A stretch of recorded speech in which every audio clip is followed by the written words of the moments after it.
This morning, your alarm goes off, piercing through a dream you can barely remember. You hit snooze once, maybe twice, before finally dragging yourself out of bed. As your feet hit the cold floor, that familiar voice immediately chimes in, whispering, "Come on, get up already. You're going to be late again." A few minutes later, you're staring at yourself in the bathroom mirror, toothbrush in hand.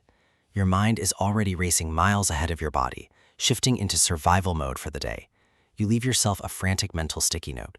Whatever you do, don't forget to send that critical email the second you get to your desk. Then comes the chaotic rush to get out the door. You grab your bag, reach for the doorknob, and freeze.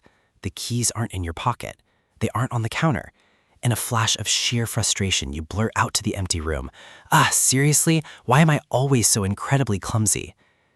If this scenario sounds intimately familiar, you are far from alone. Whether it's a silent, non-stop commentary running in the background of your mind, or phrases you accidentally mutter out loud when you think no one is watching, most of us are constantly talking to ourselves. And at some point, during a quiet moment, you've probably stopped and felt a sudden wave of self-doubt. You might have wondered, is this actually weird? Is there something fundamentally wrong with my mental health? Do normal, functional people really have whole conversations with themselves just to get through the day? For a long time, popular culture and societal stigma have conditioned us to view talking to oneself as a red flag, a quirky trait reserved for eccentric movie characters, or a warning sign of psychological instability. But modern cognitive science tells a completely different story. It turns out that this internal dialogue is a brilliant, entirely normal mechanism of the human mind. It is the primitive tool we use to process reality, map out our days, and make sense of our emotions. So the real issue isn't whether you talk to yourself. Everyone does it, even the people who swear they don't. The real, life-altering question we need to examine is this: is that inner voice lifting you up as your ultimate ally, or is it silently dragging you down?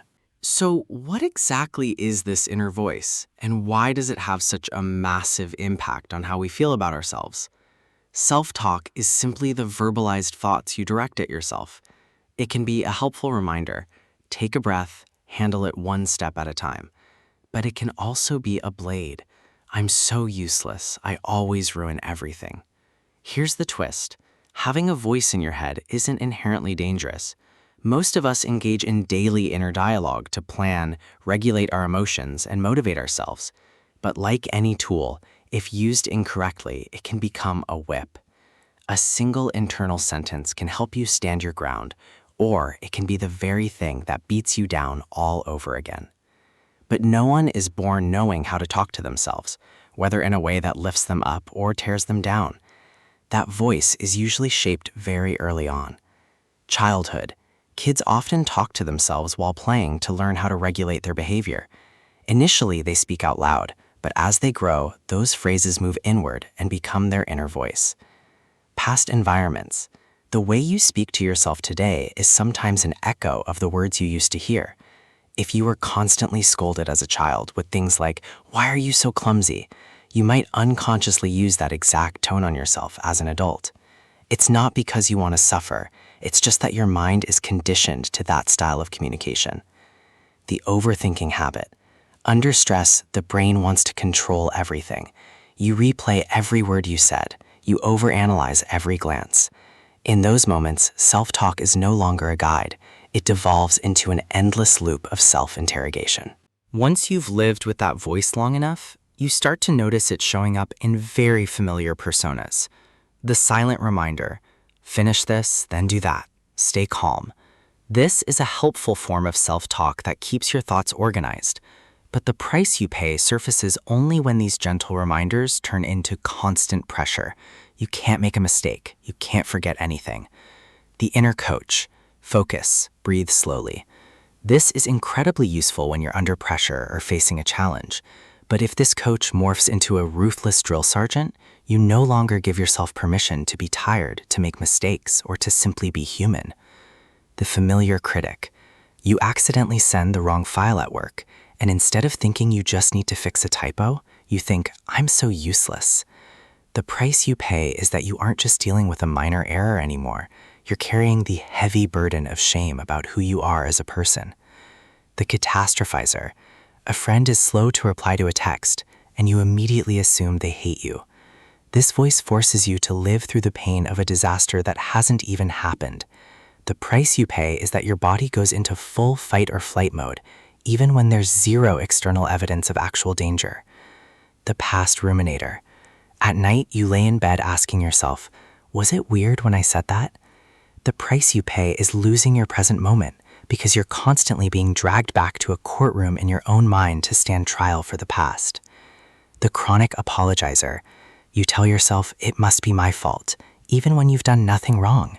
The price you pay is a slow erosion of your personal boundaries because you're constantly prioritizing other people's feelings over your own reality. The kind companion. This is the voice you can actively retrain. It doesn't sugarcoat things or pretend everything is perfectly fine, but it also doesn't pour salt in the wound. It simply says, making a mistake here doesn't mean I am a bad person. If you don't actively cultivate this kind companion, you'll end up living with a harsh critic in your head for far too long. Here is how you can start changing that voice. 1. Identify the negative thought loop. Don't immediately believe every sentence that pops into your head. Stop and label it. This is the self-blame loop. This is the anxiety loop. Just by giving it a name, you begin to detach yourself from it on. 2. Replace it with a neutral or more compassionate perspective. There's no need to force fake positivity with statements like, I am perfect. What you need is an honesty that hurts less. Instead of, I'm terrible, try, I'm having a hard time right now, but I can handle this step by step. This isn't lying to yourself. It's how you stop using your own words as a weapon. 3. Practice the same kindness you'd show a friend. Whenever you catch yourself being overly critical, ask, if someone I loved were in this situation, would I scold them in this tone? If the answer is no, change your tone. This is tough, but I don't need to humiliate myself over it. I will try again, one step at a time. Talking to yourself isn't weird at all. It's an incredibly powerful cognitive tool. When your inner voice is clear and kind, it helps you regulate your emotions and stay grounded. So don't try to force your mind into silence. Instead, learn to change the way you speak to yourself, from harsh to forgiving, from judgmental to uplifting. That inner voice is like a friend who will be with you for a very long time. Train it to be a true companion, not someone who causes you pain. And if sometimes you need someone in the outside world, someone to help you practice opening up and getting used to kindness, I am Lumi. I am here to share, to listen, and to connect with those who are exhausted from having to be strong all by themselves for too long. If you saw a piece of yourself in today's story, make sure to subscribe so we can keep moving forward together, understanding ourselves better and living with more self-compassion. See you next time.